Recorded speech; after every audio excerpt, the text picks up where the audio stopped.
Hello and welcome to Jalopy Jeff and Friends, or I guess in this case, just friend, because we just have Jacob over here to my right. So my name is Jeff Sutton, or Jalopy Jeff, and this here is Jacob Rippey. And today we're going to be talking about Arizona's auction week. You may hear some people refer to it as Car Week because there's quite a few events and people that let's say step up cars and coffee as well in an effort to enhance the experience, but it's mostly centered around the auctions that all happen to take place during the same week timeline. So in this case, we're going to talk about Barrett-Jackson Scottsdale 2025, which is their biggest auction. RM Sotheby's, Bonham's, the Arizona Concourse, and a variety of other cars and coffee events that happen to take place. So with that, the way we start this podcast is we usually start off with the news. The news. So we'll go ahead and get into that. I think yours is probably more interesting, so you can go first. Yes, Dodge, in a attempt to stay relevant, is trying to hire, and it's Brutal. a contest now, for aspiring social media influencers to become Dodge's, what did they call it? The Bad-assador. Yes, it's ambassador that is badass. Which, I mean, this isn't the first time they've done this. They had the donut something. Chief donut maker. And then whatever. they also had the ex-wrestler, which was kind of the same thing. Yeah, so this is their attempt at probably unpaid labor, but you get access to some of their offerings, which are 3 cars right now. You get access to the new Dodge EV Charger, which is kind of a funny name when you Google Dodge Charger and EV Charger.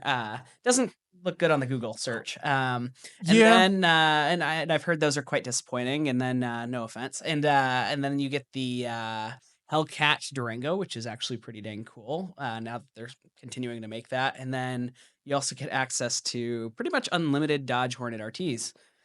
Plenty to choose from, sure. So, are you going to apply for that? Probably not. I don't like the idea of being one brand. Like, there's probably a clause that says you can't really like promote or hype up any other brands, right? I don't know. And it sounds like it's unpaid. So, if it's unpaid, then you better be able to. If you are aspiring to be a social media brands. influencer and like Dodge products, go to their website and learn more. On to your news. That one cracks me up. My news, for the sake of just, I guess, keeping it auction-centered, I was going to talk about the big highlight sale for Barrett, which was the 2025 Chevrolet Corvette ZR1, specifically VIN 001, which sold for $3.7 million. A lot of dollars. It is a lot of dollars, and the proceeds will go to benefit the American Red Cross. So from that regard, that's a lot of money that goes to charity. And Hendrix bought it, right? Right, which that's kind of his shtick, is to buy the GM 001 cars, especially the performance cars. He might have even bought the Escalade EV last year, I'm not sure. I don't know. Well, that's cool that they raised all that money for the Red Cross. And the what's interesting is the car they sent across the block is not the one they're giving away. That's a pre-production model. That's a common misconception. Yeah, just about every single time you see a VIN 001 auction, it's never that car. That's usually a pre-production or maybe a production model that's likely going to get relegated to press car duty or be a company car or something like that, demo car. Crusher. Yeah, and then go to the crusher eventually. But the customer gets to spec their car because it probably doesn't come as a surprise when you spend $3.7 million. You kind of want it the way you want. Yeah, you kind of want to be able to spec the car yourself. Yellow or whatever they're a lot of their stuff. I'm thinking of Penske. Yeah, I don't think Hendrix has a specific color per se. Okay. I'm sure they have. That's always good when they can raise lots of money for charity. And I think the 2 most expensive cars that sold were both charity cars, right? Because the Power Wagon was got to be close to. It's not the most expensive car. There were a couple more cars that were more expensive than that. Well, that one's probably in the top like 20. Okay. But yeah, that was another big charity car with Mike Rowe. He had commissioned a Power Wagon, a very custom one. That's the old Dirty Jobs guy, if you're not familiar. Yeah, and that was probably the cleanest job we ever had, was speccing that. Building a truck. And that brought $1.5 million or so, if I saw correctly. Yeah, hammered for 1.5. Yeah, so that was pretty cool. Yep, I forget the charity where that one goes, but yeah, and there were some charities on some of the other auction days, but these were like the big ones. These are the big ones. All right, well, I've got some news. Tesla is bringing out the refreshed Model Y. Moving on. Moving on, Mazda is releasing for the 35th anniversary of the Miata, the 35th anniversary edition, and Mazda has a long line of anniversary cars for the Miata. This one gets a reddish purple color that some people Really? are. You thought there was purple? I just thought it was like a red wine Yeah, basic color. I don't know. It has Almost some, like a worst soul red. yeah. Like, Well, but darker. a lot of people are comparing it to the 95 M Edition's Merlot. It's just a little more red and a little less purple, but it's still a cool color and it's a really cool spec. You got the tan interior, which is classic roadster. It's a light tan in that car, right? It is. It's almost a beige, Right. and it comes with its own special wheels, which are silver. Save the silver wheels, and it gets all the goodies: BBS wheels, better suspension, good seats, and it will be selling in the mid to high 30s, and they are only bringing 300 to the US.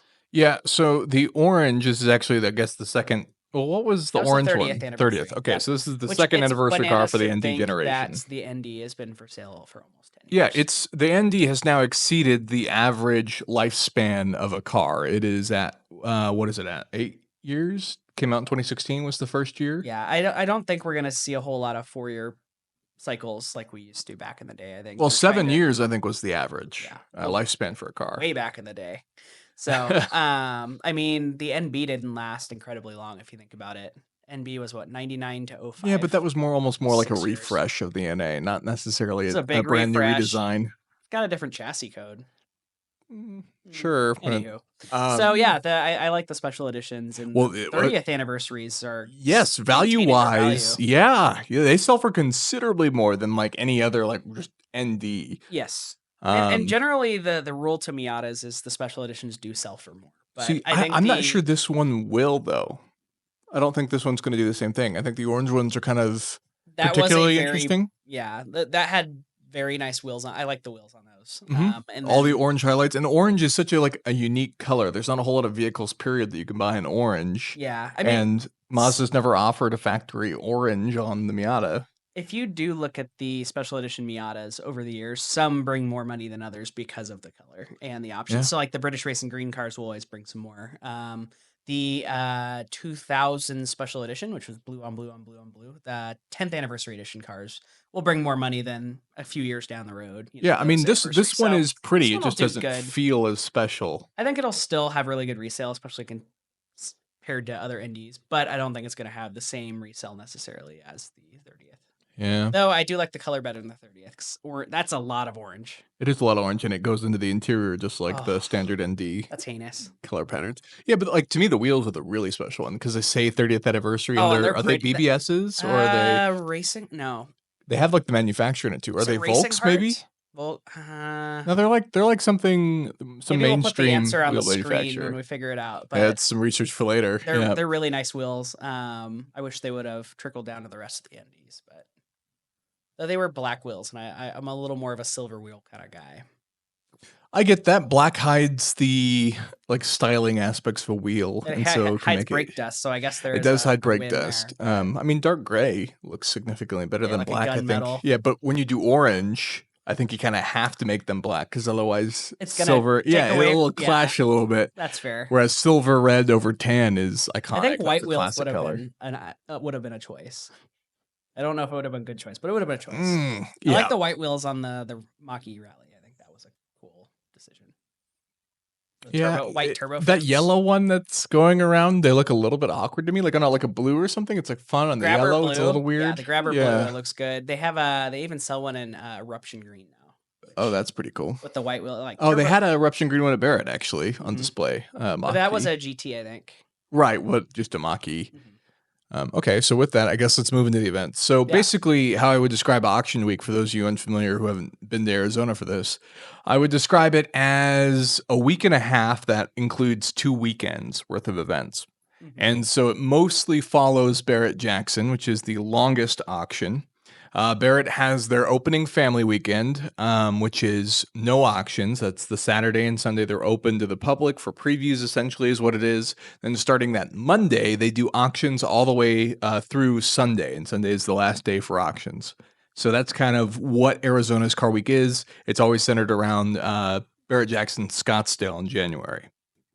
On top of that, we have RM and Bottoms, which also tend to run from Wednesday. I believe RM is Wednesday, Thursday, Friday. Maybe Bottoms was just Wednesday, Thursday. Okay. They have a preview day, and then their auctions only take one day. Usually it's a half of the day. I think But they those are both going to kind of be start in the evening. probably higher end classic cars, right? Correct. Compared It's to more Barrett-Jackson. European stuff, whereas Barrett-Jackson can have a lot of resto mods. They do have some Muscle European cars. stuff, but a lot more muscle cars, classic cars, all sorts of cars. You could argue there's probably prices for everybody at Barrett, whereas Arm and Bottom's just mostly like 6 figures and up. Yeah, I think you have to walk in with your pinky up. That's how you. That's Well, admission. all the auctions are making fair. sure they check your income and your wallet balance before they decide how much you can bid. They actually put it on a weight. Yeah. But the other thing is as I mentioned earlier, a lot of the cars and coffees too step up their game. And then the Arizona Concourse also happens during this time, which is an incredibly cool event that just seems to be getting better and better every year. It has some very exclusive cars that have really, some of which were their first public unveiling, which. So I wasn't able to go to the concourse this year. So do you want to talk a little bit about what you saw and some special cars that were on display there? Yeah, sure. So the Arizona Concourse, which is hosted by a lot of great folks and even had Donald Osborne, but then also Bob Golphin, who's written a bunch of books, worked for a bunch of different publications, helped put on this show. And one of the, let's say the headline show cars that they had there was a Bugatti Type 57S Atlantic, and then a Bugatti Chiron, which was spec'd, custom made as a one-of-one in tribute to that car. So obviously the owners of the 57 Atlantic are the ones that also spec the Chiron. What a flex. Yeah, it has a lot of really unique aspects. It's definitely, I would say, coach built to some extent because it has a unique grille, which is now chrome, which is not something you ever thought you'd see on a Chiron. Which matches the classic Bugatti. Yep. And then it also has the center spine that is found on the 57 S Atlantic. And so a lot of really cool inspiration. And this was also, I should point out, it was a Chiron Super Sport, which is the, not the top speed version, but 278 miles per hour or something like that. 273. Insanely at fast. Least, yes. Adequate. Yeah. Incredibly cool cars, even the wheels, and they had they tried to replicate the color as well for this car. So the story I had heard from people, because I'm not super familiar with early Bugattis, was that of all the Atlantics, there were 4 produced in total. We know that one was lost, right? That's the famous lost one that you hear about. And so 3 exist, and this is one of those 3.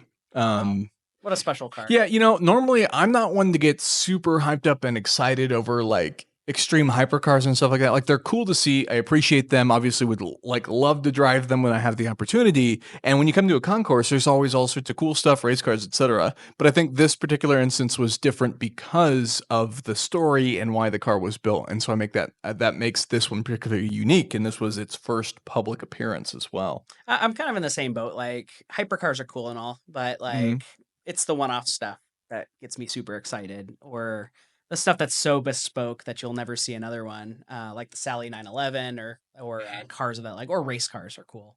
But when I saw this on people's feeds pop up, I got excited because I remember reading the articles a few months ago on like Car Driver Road and Track about this. I think it was a lady who spec'd it to match that car. Correct. And it was a birthday gift or something like that. Birthday surprise gift. Absolutely stunning. I'm a sucker for light blue. I believe that was light blue, right? Yeah, it was like a nice light blue metallic. Yeah, and I think light blue, this is my take, it shows off the car's design best. That's why some of the prettiest cars in the world are light blue. Well, when you also go back to the old racing days, right? Blue is also the French race color. It was. So in that sense, it's kind of a cool nod as well. Even if that wasn't necessarily the famous Bugatti blue. It was not. but similar in essence. Moving on to some of the other just highlights of the concourse, some of the other themes that were also there were Trans Am cars. So we had a couple Camaros, including one that was raced by Mark Donohue, which is incredibly cool. Yeah. And then there was also one of the 4 Javelins that was produced for Trans Am. You're kidding. Yeah. So it was actually Craig Jackson's personal car. So ironically, during Barrett Car Week. And those were all just a lot of red, white, and blue, right? Yes, exactly. They, had all those fire up at once. There were some cool dragsters, and there was also a roof CTR display. Beautiful. And so here there were actually 2 CTRs. I could be mistaken, but I believe I know for sure that one was number 14 of the original 29 cars that were produced from a body in white by Roof. And then there was another one that I think might have been a later conversion. It was either a really late build, or there were a couple cars that were not in that original 29 that were then street cars from customer request converted to CTRs, and it might have been one of those. Okay. But in addition to that, we also had the 34S, which is the 986 Boxster-based version roof, and then we also had a newer, oh gosh, I'm struggling to picture in my head. I think it was a 993 roof R Turbo. A lot of Turbo roofs R, under one of those. roof. Yeah. And there were, there's lots of other cool cars that were there. There's a Di Tommaso Mangusta. You had the Fancy Pagani, what is it, Revolution R or whatever, the race car. Yeah. Zonda based. Yeah, lots of other really, really cool cars. Hard to remember all that stuff, but it's always a good time. So if you're ever interested in that, highly recommend that one as well if you're here during Car Week. Moving on, we're getting into the actual auctions. So come Monday, Barrett-Jackson begins their auction, which kind of works in a progressive order. Let's say it sort of works in, for the most part, it's done on a value-based thing. So the cheaper cars tend to go first, and it works into the more expensive cars, sort of culminating with Saturday, even though there's one more auction day on Sunday. Yeah, so which is interesting because ticket prices also go up in ticket value prices also throughout the go, week. yes. Saturday is by far, I mean, the preview weekends, I mean, this whole Barrett felt like one of the most popular, most congested Barretts I've ever been to.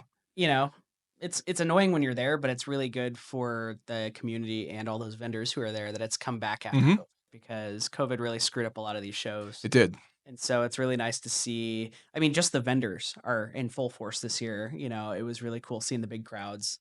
Some of the vendors were out doing like performance drives in the background. So I think I saw some Supras, some Fords, and some leftover Challengers doing some drifting.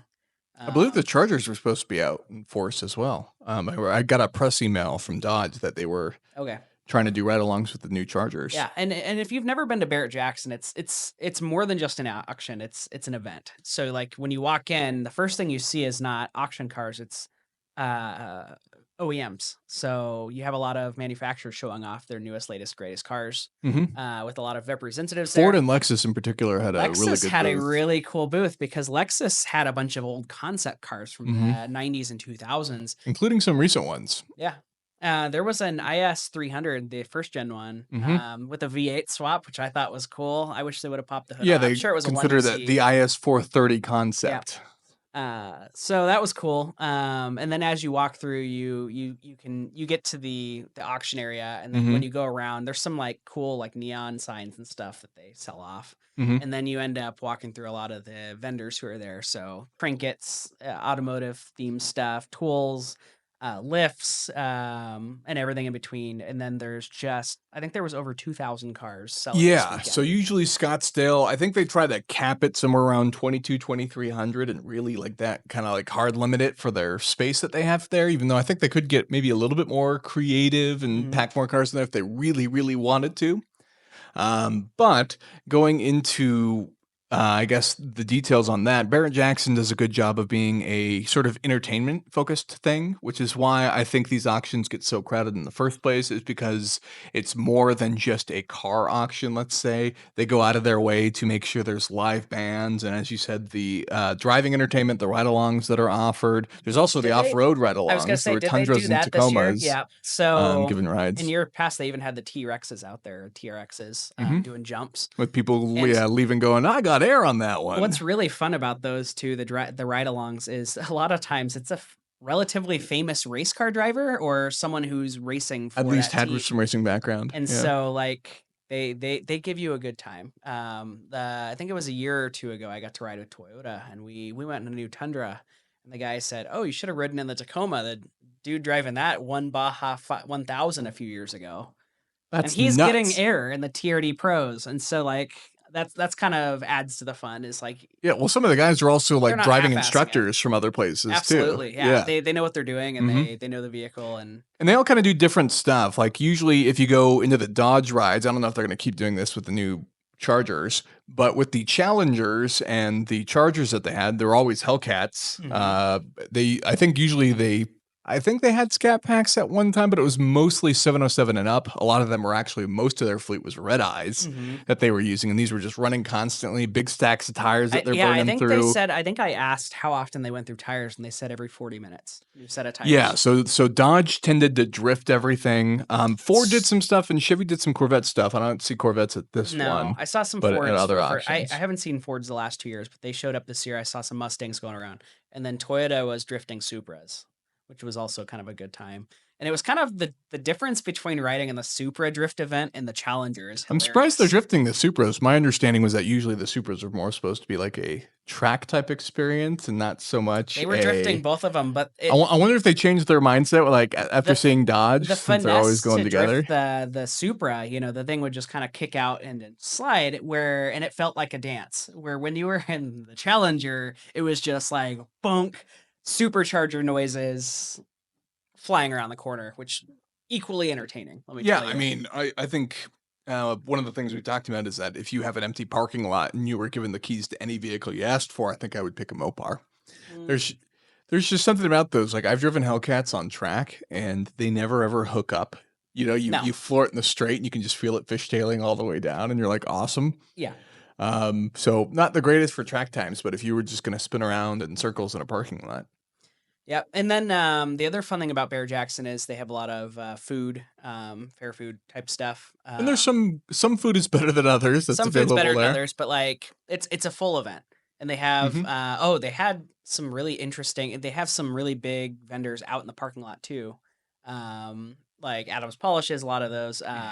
A lot of the big companies that like to modify your cars, Yeah, chassis and there's makers. there's also the Barrett Cup, which has show cars in addition to companies having their show cars like on display in some of those booths. Like I think McGuire's had a truck that was built by Fat Fender Garage, which is a local truck shop here. And what blew my mind is even Airbus was there showing off an A-Star helicopter with a bunch of their tech reps there trying to sell them. And so There's also like boats, Mastercraft, there and were lots of boats actually, shockingly I think this year, and Paradigm. and so it's really kind of a There's a lifestyle yacht event. in there actually. Now that I Yeah, think about it, I there's there a was a yacht, three-story yacht. and it was Yeah, inside, which was bananas. So it's really kind of a lifestyle event of just yeah. like car guy, Carvana. Hopefully, your significant other is holding your wallet if you have spending problems, because it would be easy to get carried away. A lot of cars. I went Yeah. with my friend Tim, and he was there mostly because he's building a Chevy C10 right now, and he was looking at how other people did theirs. He's like, "Oh, how do I route my brake lines? How did they do their interiors? Oh, this is kind of be like mine."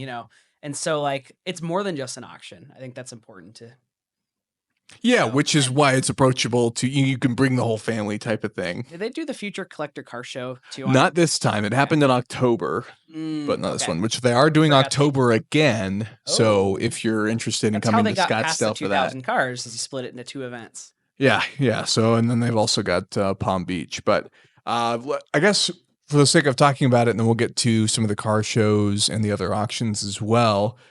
Some of the highlight sales. So we did talk about the Mike Road truck. We talked about the Corvette. The Huna truck The Huna sold. truck, yes. How could we not talk about the Huna truck? Yeah. Talk about what is the Huna truck Yeah, so for the some of the our. Huna truck, Gymkhana 10, Ken Block's drift machine that tore up a small town in Texas. Never recovered, I'm Yeah, sure. from my understanding, the Huna truck was never actually owned by Ken Block. It's a 914 horsepower 1977 Ford F-150. The engine, I believe, was actually developed with Ford based off the Ford GT engine. Yep, not a normal 3.5 EcoBoost. Right. So all the race car engineering you could imagine. It's got a SEDEV sequential transmission, but in this one is rear-wheel drive, whereas the Unicorn is all-wheel drive. So incredibly cool truck. Unfortunately, may he rest in peace. But then my understanding was it was a dealership which was selling the truck, so the truck had already Traded hands. previously in some sort of private sale, it sounds like, before making its way to Barrett, where it sold for $900,000. That's a lot for an F-150. Yeah, so Not with an fees, F1 you're talking not about a lot of $1 million. F-150 left in that one. Yeah, with fees, about $1 million.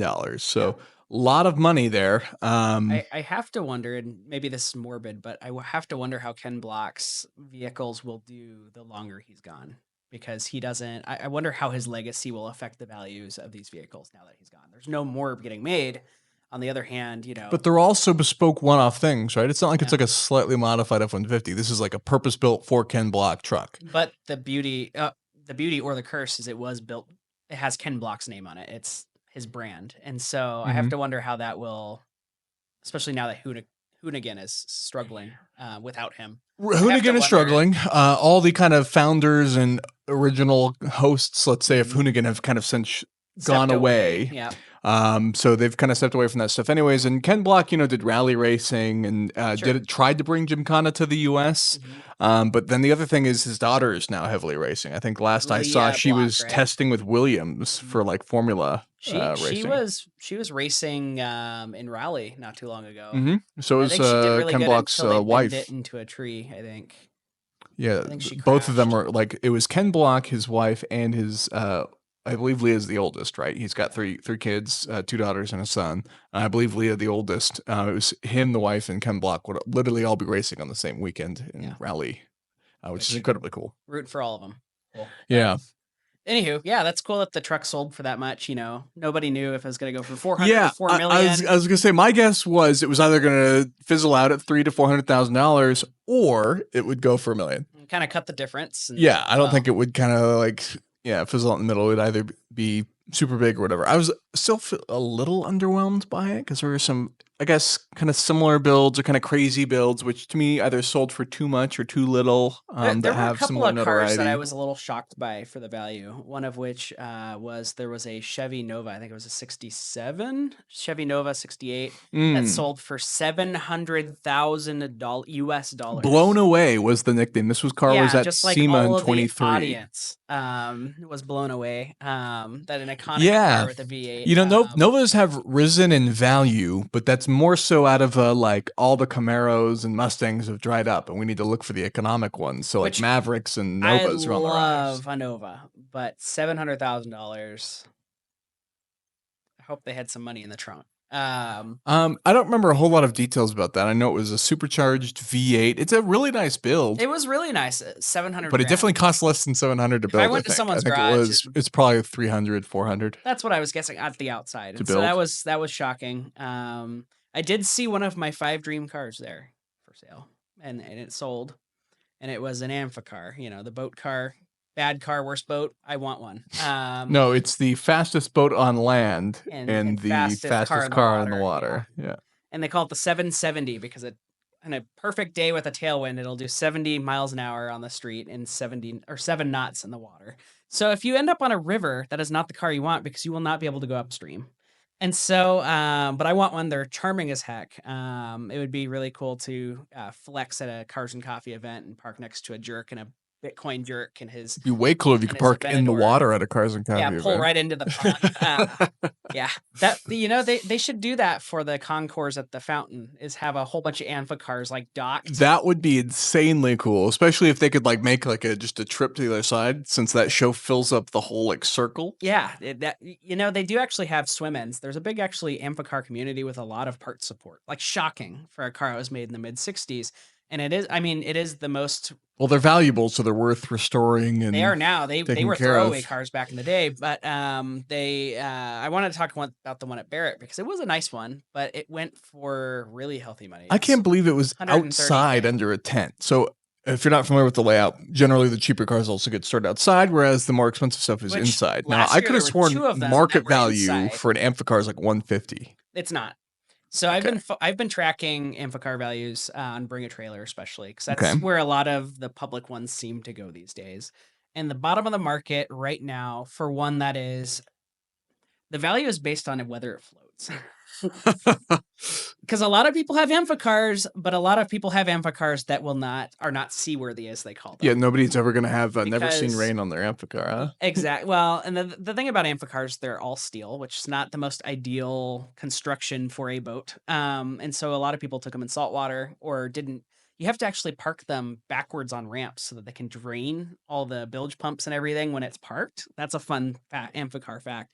So Huh. the Amphicars, one that is seaworthy, as they call, the bottom seems to be around $50,000 or $60,000 right now. Wow. And that's one that probably needs a little rust repair, might have some gaffer's tape covering a hole, but they have pictures of it floating Flex within the seal. last year. Yes. I cut a hole in my boat. Sorry. And that the high market has seemed to be around 100. maybe 120 for like the nicest one during like 2021, 22 when the Hmm. car prices. I could have They've come back sworn down into I'd the seen a couple. 80s. The last couple I've sold on Bring a Trailer has been like 70, 80, Oh, okay. as low as 60. And so imagine my surprise when I walk up and it's $130,000. That's pretty healthy for an AMPA car. It must have been just restored. There was probably not a speck of rust on the underside, and it probably had some photos of it being seaworthy. And that makes me sad because that's getting farther and farther out of reach. Hoping someday I can own one to show up to a Cars and Coffee with a captain's hat and a corncob pipe and drop an anchor right next to an Aventador. So yeah, that was probably one of my favorite cars there. Yeah, and I mean, I think that's a good example too to mention that this year for Barrett in particular, I think on average, average car value was higher. There were a ton of resto mods that were easily multiple six figures invested, and there were lots of Exima builds, even, which some people can say is either a good thing or a bad thing. Well, I think they Either probably fixed the Bluetooth drive shafts by the time it went to Garrett Jackson. Yeah, you know what's funny to me about some of this stuff is like you see some of these cars, right, that are custom builds, and then somebody will put like a just 18 miles since the build or restoration or whatever. And to Those me, 18 miles were pushed on the 18 trailer, off the yeah, trailer. 18 miles is not enough for shakedown miles. You need to No. be putting like 100 to 150 miles on that puppy to actually have shakedown Can we miles. talk about the Blazer resto mods and the Corvette resto mods? Because it seemed like the average for a Blazer resto mod, like a nice one. I'm talking new These LS and all supercharged of these engine. were like C2 Corvettes or 68 to 72 Blazers. Yes, and C1s were also doing pretty good. Late There were a C1s. couple, There was a lot yeah. of late C1s.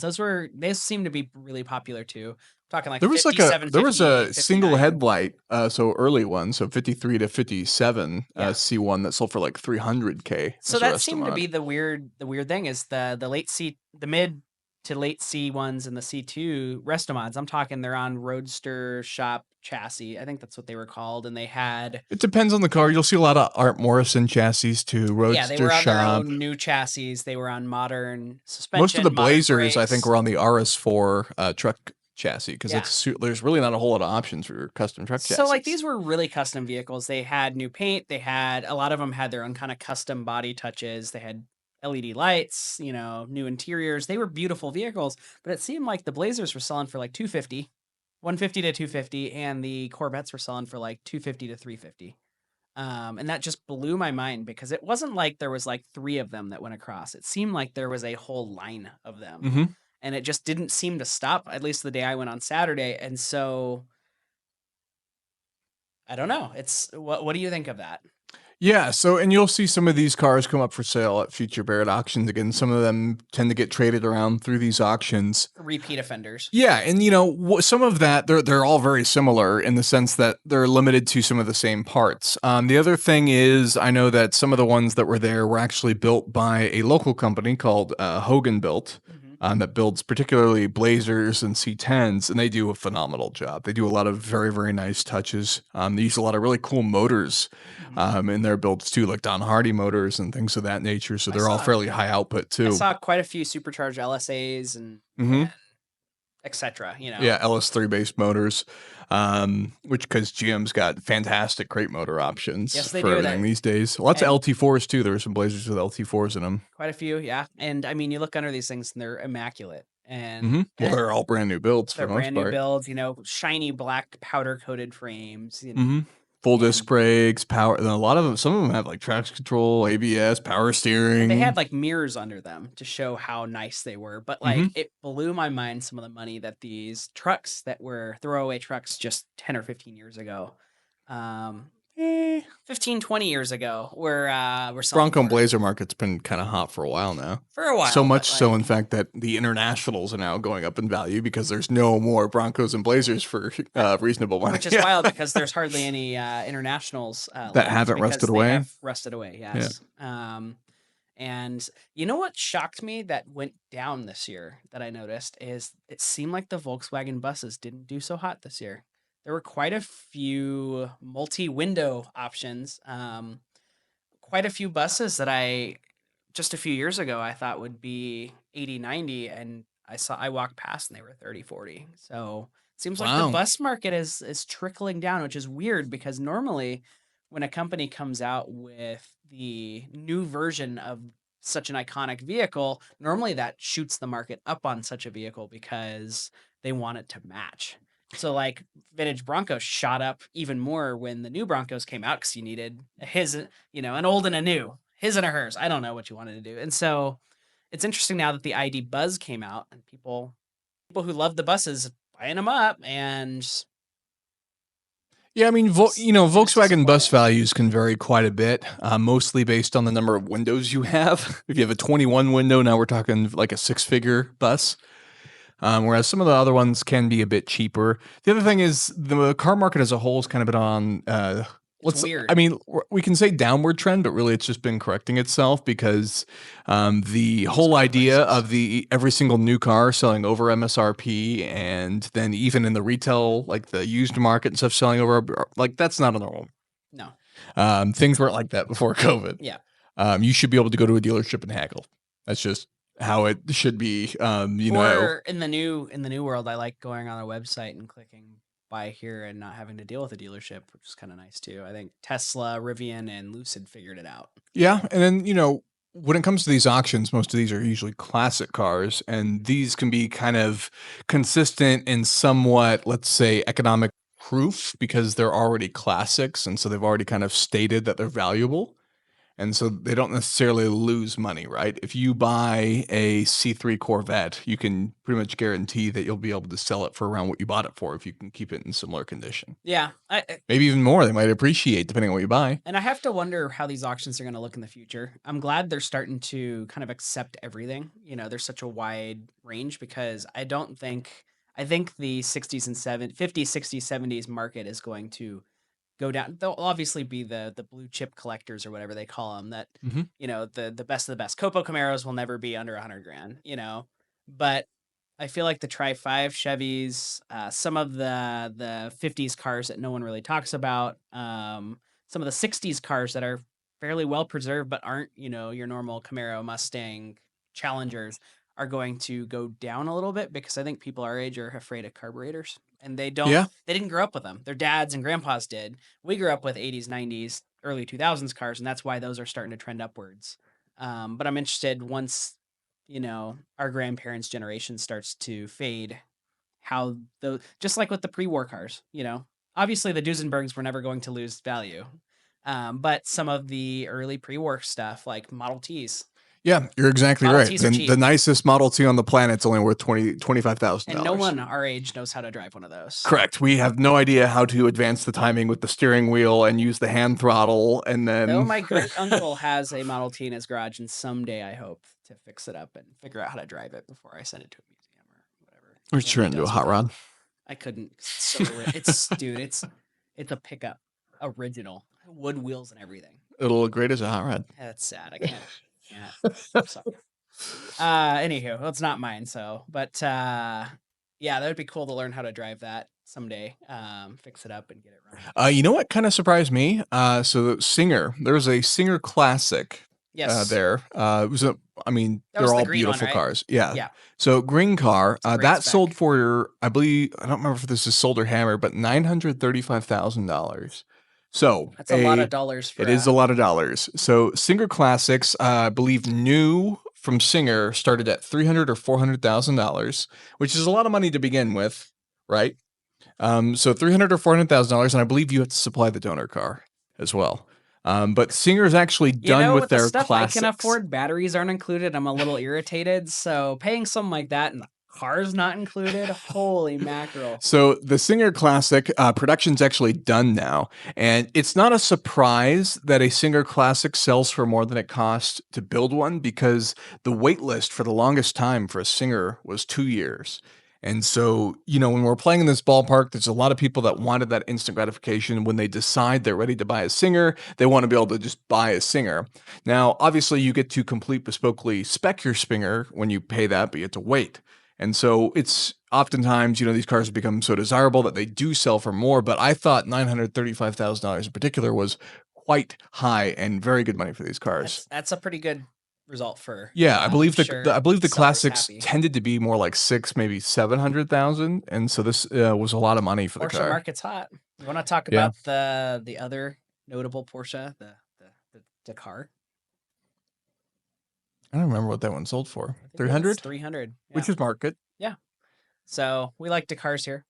That one had a political wrap on it, which we It were did. interested to determine if that was going to affect Yeah, value. because it It kind of didn't. did on a Diablo in previous years, Yeah, that it sold for 5 times market value 5 times on a because of a Diablo. previous owner Well, that was the previous owner, not. who was like 4 owners ago. Not only was Yes, he wasn't like the but there's current owner, he was like photos. the owner 4 owners There's ago photos of him with the with car. the car. So Yeah, I mean, you can verify its provenance or whatever. but this one was just the wrap with the guy's name on it, and Yes, so we were interested. it was a nice wrap. It was It was hand-cut well graphics, done. wasn't Yeah, not printed. what a time to be alive. Yeah, well, it was a rally design car too, Yeah. with the originally the Rough Roads livery that had been slightly peeled back a bit to put this livery on, but then also had the white and blue interior. It had all the options, including the what do they call them, the traction tracks or whatever. The Max Tracks. Yeah, in And addition to the fuel tanks, which are Porsche branded, by the way. Are I they? got to look at that car a bit closer. Yeah, it's got all the like the gas tanks and everything are Porsche branded. You get the LEDs that come in the roof rack. It's quite a cool kit, which only the car has, so you can't mount that roof rack on your regular 911. So don't get any ideas. But yeah, what was interesting is it went for exactly market value. Though Yeah, the so Dakars are as it turned out, starting it didn't affect. to slightly trend down because when they first were selling Yeah, on and the used Storados are market, kind of hanging out on dealerships a bit. when the Dakar, which is one of my favorite new Porsches, probably my favorite Porsche ever, to be honest. I know that's a hot take, Really? but like I think like Porsche 911s are fun. Mm-hmm. It's a good time, but Yep. being able to have a good time on the pavement and off road is a double good time. And I don't want to be. I don't want a Cayenne. I want a freaking 911 that can do the same thing a Cayenne can do, minus the long. Yeah, I often joke that the I think it's the Storado and ultimate Dakar are daily most driver practical. because, Yeah. like, one of the beautiful things about the 911 is it's an all-weather sports car. Mm-hmm. You know, you can take it to the store. You know, Yep. but now you have the performance and you can take it down the dirt road. And a lot of wealthy people do live at the end of a dirt road. Their summer house, has a gravel road going up to it. Now you can drive your 911 up to your. There was a some guy on the internet said his dentist in Toronto daily drives it in the snow, and it's perfect. Good for him. So you don't have to worry about snow drifts. It was brilliant. And I mean, Porsche put a fair amount of extra engineering into that car too. It has rear wheel steering as well, so all-wheel drive, rear wheel steering. I think it might have an off-road mode too. I'm sure it does. We mentioned the plug for the roof rack. There's a hero out in the Philippines, don't quote me on this, who's driving it all over Asia right now. I think he's put 10 or 15,000 miles on his Dakar, taking it where no Porsche has been before, and he's just living his best life, and he loves it. He's a big owner of a company and took people like 6 months off. I think most people are confident to use their Porsches. You see a lot of Turbo S's that end up on the rallies. Some guy and took Porsche his- is the most consistent manufacturer, I think, for delivering the product that their customers expect. And so that's gonna why I be think you reliable, see too. more people driving those Mhm. cars. And you can get them bespoke. I don't know. That's why the Singers are expensive too. You can get it bespoke, and I think that's important. Porsche's really figured out the market. But anywho, that was an interesting result. That market is trending down slightly, but they're still doing pretty okay. Yeah, they had some hypercars in addition to some very expensive classic cars. There Remember was a the- Gullwing and a 959, but then there was also the Hennessy Venom, a Pagani Huayra. How much did the Wyra go for? The Huayra went for 175 or something like that. That's pretty healthy. And the Venom was like hammered at 2 million, so 2.2 with fees. Which whoever bought it is stoked that they got that before Hennessy could rob parts off of it. The cars. Brutal. Did I say that out loud? My This issue going is on the internet. I'm my sorry. issue is I travel a lot for car events, and the only time I've ever seen a Hennessy Venom on the road is when it's a Hennessy sort of sponsored event, like at Car Week. Hennessy had kind of put together 8 or so to drive around. There was a sort of Hennessy Venom announcement thing because one of our local dealerships here in Phoenix had become a authorized Hennessy dealer, Wow. and so they brought 2 in to like have It was on the display Chevy for the dealership, announcement. wasn't it? Yeah, Oh. but I've never no, I've never seen They were still working a on LS3s. yeah, I've just never seen one on the road. I'm not even sure I've seen a post of one like showing up to a Cars and Coffee run. I saw one run off the runway at Edwards doing a top speed run. Was that sponsored by Hennessy or was Yeah, that sure a private was. individual? Yeah, see, that's my point. The only time I've ever seen these driving is when it's something to do with Hennessy, the company. And and I haven't seen like an individual driving one. And I've even, you talk And to we live in Scottsdale. Lots of people have lots of yeah, interesting things. yes, yeah. I don't know. So that's always confusing The to me. fact that we've seen more Paganis out and about, or what was the MC12, the Maserati Enzo. Yeah, MC12. Yeah, the fact that we saw the MC12 out and about, but we haven't freaking seen a Hennessy. Like, Yeah, the Pagani sale, I've talked to some people who since that thought they were kind of surprised, felt a little bit disappointed with that sale, but to them, I would say I think the Huayra was kind of the most disappointing Pagani to some people in a bit because it was kind of um automatic. yeah, and Had a pretty interior though. yeah, it wasn't quite so exotic. The styling I think still looks really really good. I think, But the Utopia is almost a little bit of a backpedal. It kind of tried to appeal more to what the Zonda was. which those were drivers' cars, and the Huayra was the pretty one. Mhm. And I mean, the Zonda has a cool, like, yeah, supercar extreme shape. but the Huayra's pretty. The It Zonda is. is cool. And I The think Huayra that is there's lots pretty. of cool features with the Zonda. You have all the Pagani branded titanium bolts, the carbon fiber titanium weave. You have the little active arrow in the nose and the rear spoilers, which is only visible under extreme load, so it doesn't take away from your sleek profile. They're really pretty cars.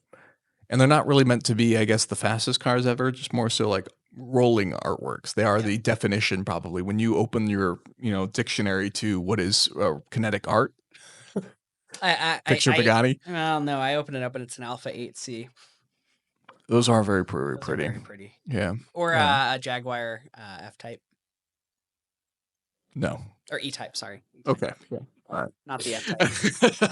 The F-Type's a good-looking car. It is a good-looking E-Type car, is but a it's not. beautiful It's car. not. It's far from the most beautiful car. You know what I think is a beautiful car that maybe some this people is a don't topic that we need to discuss yeah, for a maybe it future is. I podcast. really like the McLaren Speedtail. We can bring back some other friends that have taste and go through them. Oh, so I'm not going to be on that episode. Well, no. The Pontiac Aztec, beautiful. The Amphicar. Here's why. Yes, double locking. How many doors. boats have wheels? That aren't on a trailer. Yeah. All right. So that's probably enough time about Barrett, which was obviously, like we said, it's kind of like what most of the events follow. So I went to an interesting car show that seemed to kind of up their game a little bit, I guess, which is a local car show. They have them mostly during the nice months. They don't really have them during the hot months. It's called the Cayusha Club.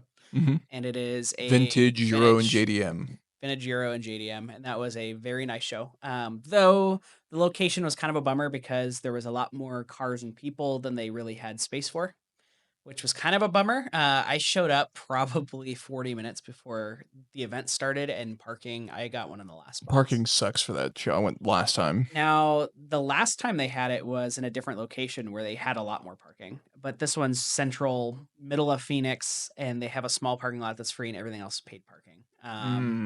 And so, but it was really cool seeing a lot of really nice stuff. There was an original GTR 60s, I forget. The Hakasuka? Hakasuka. There was one of those. There was a couple of That's Stagia cool. wagons. There was quite a few Stagia RS. wagons are out. I saw you posted the RS4 or 4RS, whatever it's called, the GTR based one. Yep. And there was a couple Stagias. There was a couple of RX-7s. Miatas were in full force, including mine. There were lots of Hondas represented. So it was really cool. A lot of key cars showed up, which was really fun. There was a original Ford Capri, and it was turbocharged, but it still had the Cosworth engine in it. It was beautiful, absolutely stunning. A lot of Subarus. So yeah, it was a really nice show. A lot of variety. A lot of BMWs, a couple of Porsches. Yeah, and those types of shows are going to get better and more popular as more cars continue to be imported. Because, I mean, we are actually getting towards the end, right? Of kind of the 90s was the era of, wow, look at all the cool stuff coming from Japan that we can't get here. But now it's 2025.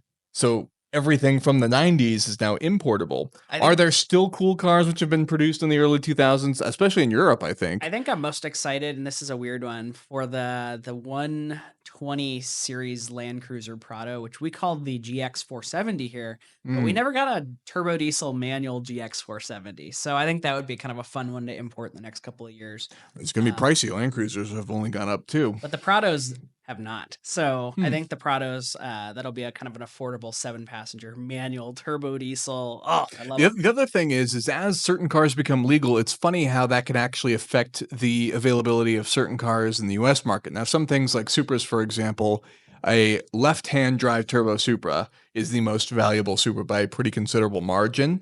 Left-hand drive versus right-hand drive has its own pretty big delta.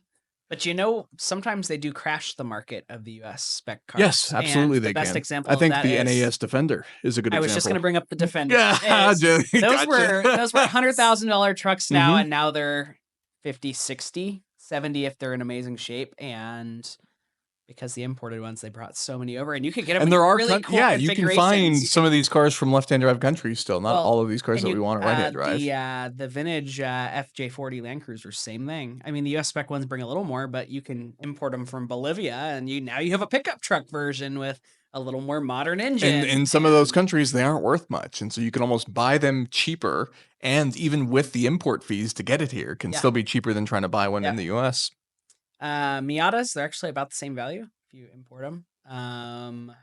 Which is Sometimes there are some cool ones as we kind of talked about off camera earlier. There was a California edition and an Arizona edition, which were sold at least in they England, had maybe some Europe as a factory whole, turbo ones we never got here that we too. never got. Yeah. Yeah.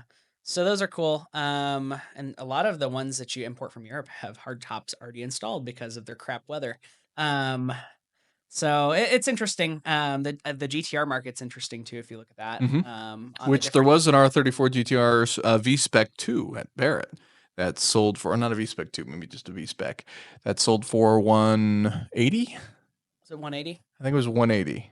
Oh, I That thought I was read hammer 80, price, I but think. No. It no. was over six figures. Yeah, and there was a 150 or couple. 180. There was a couple R34s at Cayusha Club too, Hmm. which was kind of. It's always special because that was kind of the Gran Turismo car of our generation. Hmm. The R32s for a little older I than us, personally but prefer the R32. I think it's a cooler car. I think it's a cool car. But like the R34 was like such a because it was an most name a racing game that we played growing up that didn't have the R34. Like Midnight Club 3? I thought they did have the R34. I don't think so.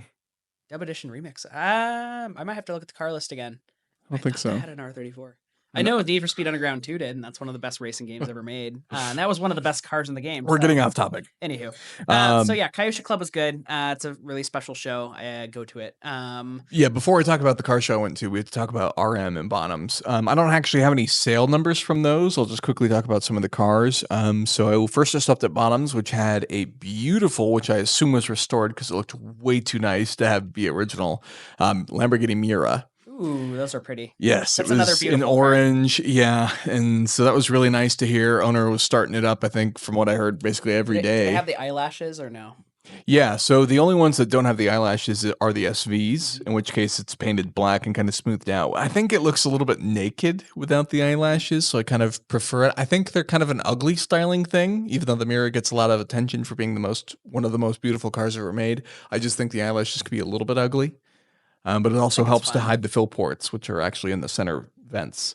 Hmm. But then they also had a Porsche 924 Carrera GTR, which is the race version of the GT, which was the very limited Porsche 924, which was basically bigger motor, turbo, wide body, all that type of stuff. And those are incredibly cool cars. Those tend to trade hands, I think, for about $150.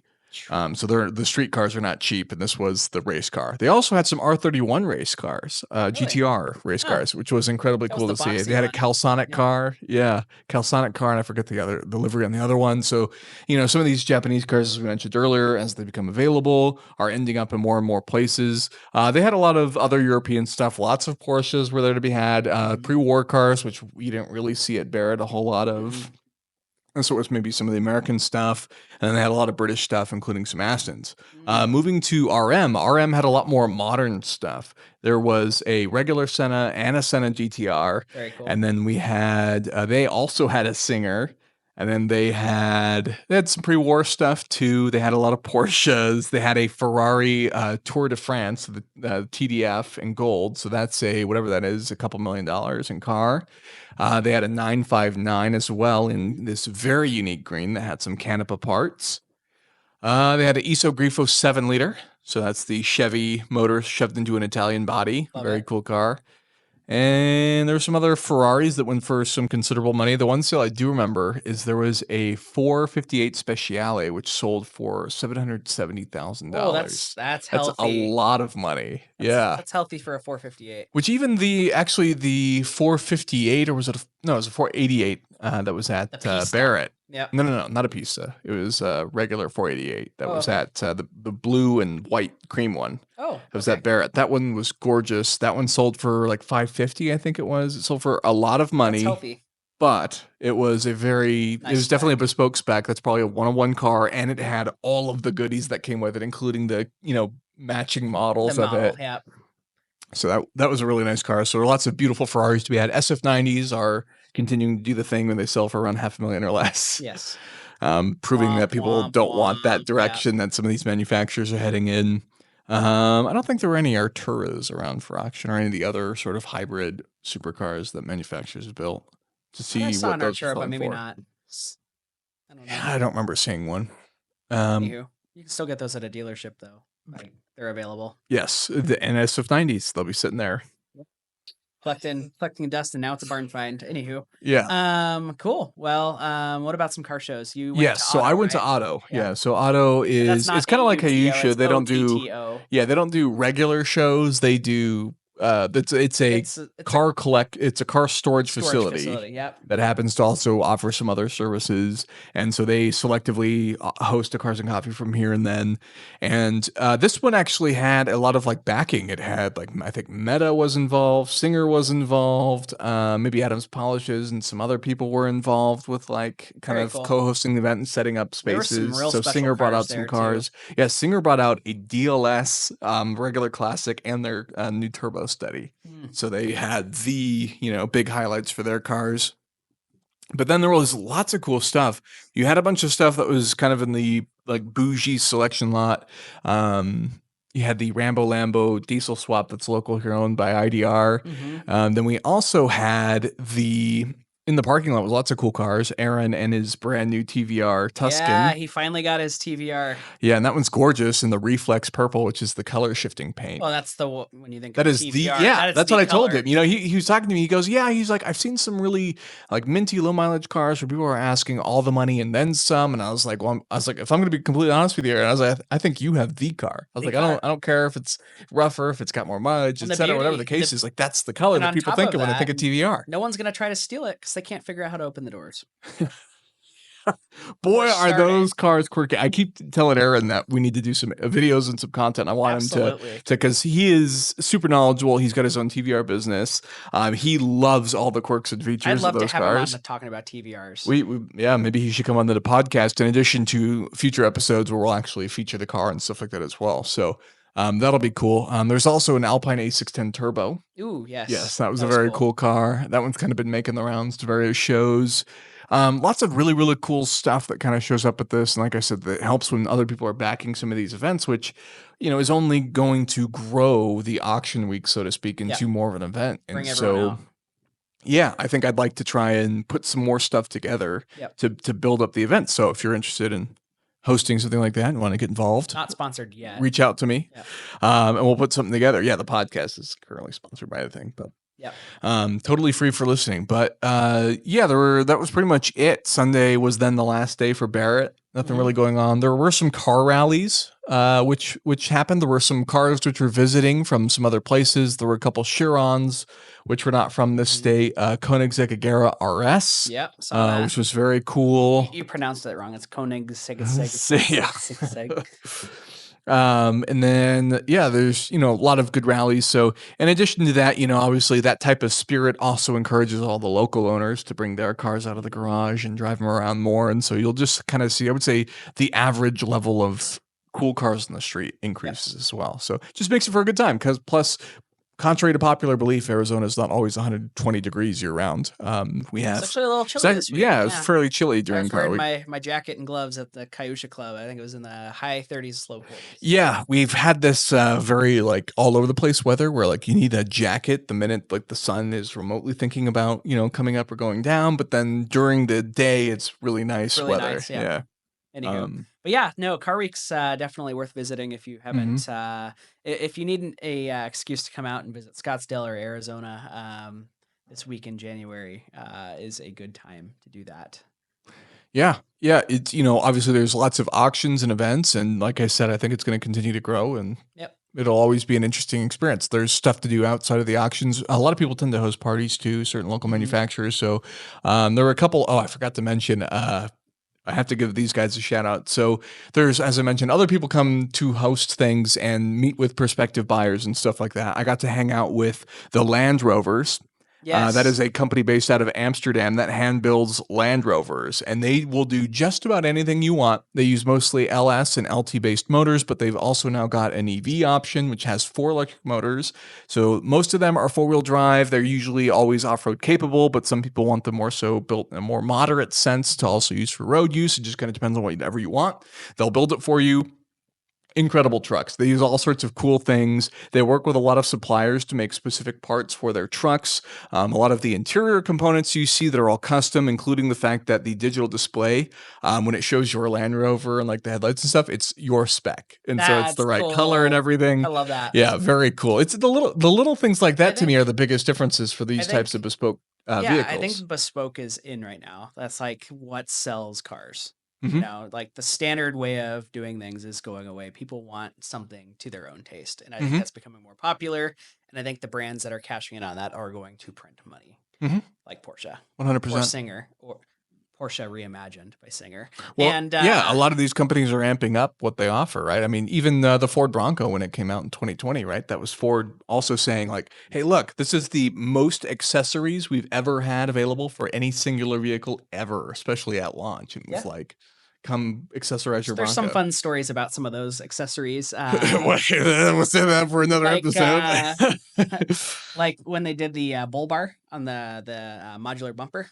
Okay. They had to redesign it because in all the pictures it just said BO instead of Bronco BO. Whoops. Whoopsie. Um, Anywho, so I yeah, that's cool that you hung out with those folks. and I got to hang out with the folks from Gateway Broncos. Oh, cool. Yeah, so the Gateway Broncos had a full-on display. We're letting again prospective customers come out and check out some of the models and take some for test drive. But they also had their Shelby Sport SUV, which is their full carbon fiber Bronco built, licensed with Shelby, which has all sorts of special parts. And this particular one was the pilot vehicle 001, driven by Romain Grosjean, Formula One driver, Mm. around Sonoma during the Velocity Invitational. And Mm. I will tell you right now, when they had reached out to me about coming by and checking out the vehicle, they go, "Let me send you some videos of this truck we'd like you to look at." And they sent me a video of Romain Grosjean sliding this thing around Turtle 11 at Sonoma, Sounds about right. and it doesn't flip. And so to me, that was I'm sorry, is that a Bronco that is sliding around Sonoma? What? That's got to be terrifying. Hope is it stretched at least No, or no, yeah. So let's talk about this. So this Bronco, just the basic specs. I'll have a full video and stuff like this coming out on this. I got to drive it as well.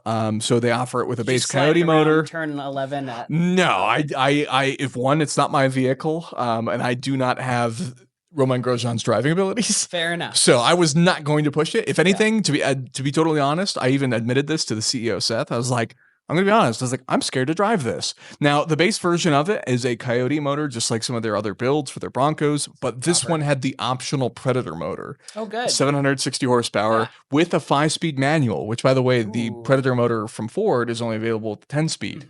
Mhm. So this was like one of those things where I was It's fun kind of they talking to figured them. that out. Yeah, I was like answer How me many- this. how I was many like, this is custom bell only housing offered by a 10-speed. Yeah. adapters. How did you guys go through the effort to put a 5-speed to it? And he's just like, oh, I just wanted to. Thought I should have a manual. All right. Okay, Sold. good. So got to drive that. That'll be coming out. Carbon fiber Bronco, totally custom chassis underneath this thing that they built specifically for it. And I'll tell you right now that like when you drive it, it feels like kind of like a, I guess, well set up streetcar in a sense. Like when you go over bumps, it like very minimal body roll, and like it does a great job of maintaining it. You never feel like you're at risk of rolling over, which is crazy to think about in a Bronco. This one, if you look at it next to their regular models, it does sit a little bit lower, Mm. ride height wise, but it's still fairly tall. It's still on like off road But I bet tires. it's fun to party off road too. Oh, 100%. And the other thing is it brakes like crazy too. You'll watch it load up in the front.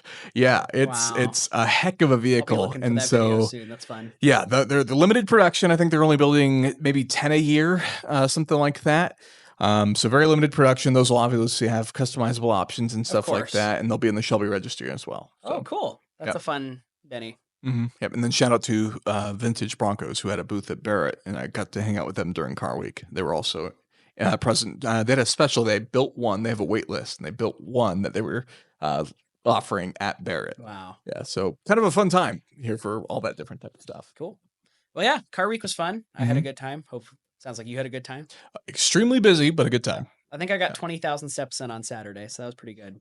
Yeah, that's just the way it goes. Fortunately, a lot of it happens in Scottsdale. So if you're planning your trip or hotel wise, it's all in the Scottsdale area for the most part, including the car shows. Even though Coyote Show, I think It reminds me of that. Maybe your significant other wants to go for a. You can say, "Hey, we're going to Scottsdale for a nice vacation." You seen that meme? And scammer gets scammed. Yeah, Car Week. yeah, Car Week. So, all right, Cool. yeah. Well, where can we find you on the internet? Well, I am Jalopy Jeff, basically on all platforms. What about yourself? I am Ripstick on Instagram, RIPPSTIK. Yeah. And if you enjoyed watching this, we would appreciate it if you could like it, give us 5 stars, etc. Subscribe, follow whether you're on YouTube or listening on your favorite podcast platform. Or you can send us hate mail. We'll take both. Yeah, or recommend future topics if you don't want to be a hater. We'd appreciate that too. Yep. So with that, thank you so much for listening / watching, and we will see you guys in the next one.